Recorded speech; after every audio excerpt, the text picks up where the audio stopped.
Hello गाइजहरू, our mini vlog started from the bus park. हामी बसारबाट राप्ती नदीमा नुहाउन जाँदै थियौँ गाइजहरू। नेपालगञ्जमा 44 डिग्री सेल्सियस गर्मी भएकोले हामी शीतलो र आत्मसन्तुष्टि बनाउन राप्ती नदी जाँदैछौँ गाइजहरू। जाँदै गर्दा बाटो राम्रो र रमाइलो रहेछ। कतै बजार पनि सुन्दर रहेछ। सुन्दरै सुन्दर थियो, तर कतै बाटो पिच र कतै बाटो पिच नभएको रहेछ। त्यसैले अटो चाहिँ गड्ल्याङ गुड्लुङ भइरहेको थियो। गाइजहरू, हामी भ्लग गराउँदा गर्दै भिडियो गराउँदा गर्दै गफ गर्दा गर्दै हामी भने राप्ती पुगिसक्यौँ गाइजहरू।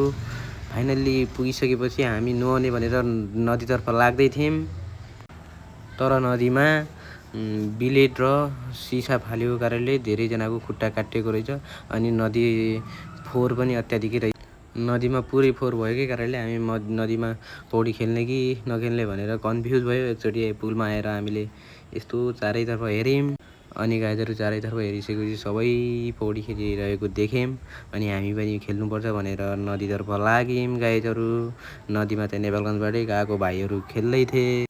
सुरुमा त खेल्न पनि डर लाग्यो। कसैले भूतले तान्छ भने गाइजहरू, कसैले खुट्टा काट्छ भन्यो सिसाले। अनि त्यसैले भाइलाई बोलाउँदै भाइसँग खेल्ने भनेर हामी लुगासुगा खोल्न थाल्यौँ।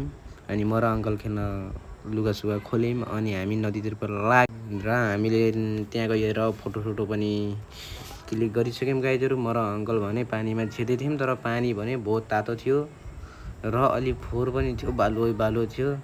खासै मजा आएन। नेपालगञ्ज गएर नि शीतलो मरेन गाइजहरू। त्यही पनि हामीले खोलामा पौडी खेलेर आइसक्यौँ। By by गाइजहरू। यस्तै भिडियो हेर्नको लागि लाइक, कमेन्ट, सब्सक्राइब गरिदिनु होला।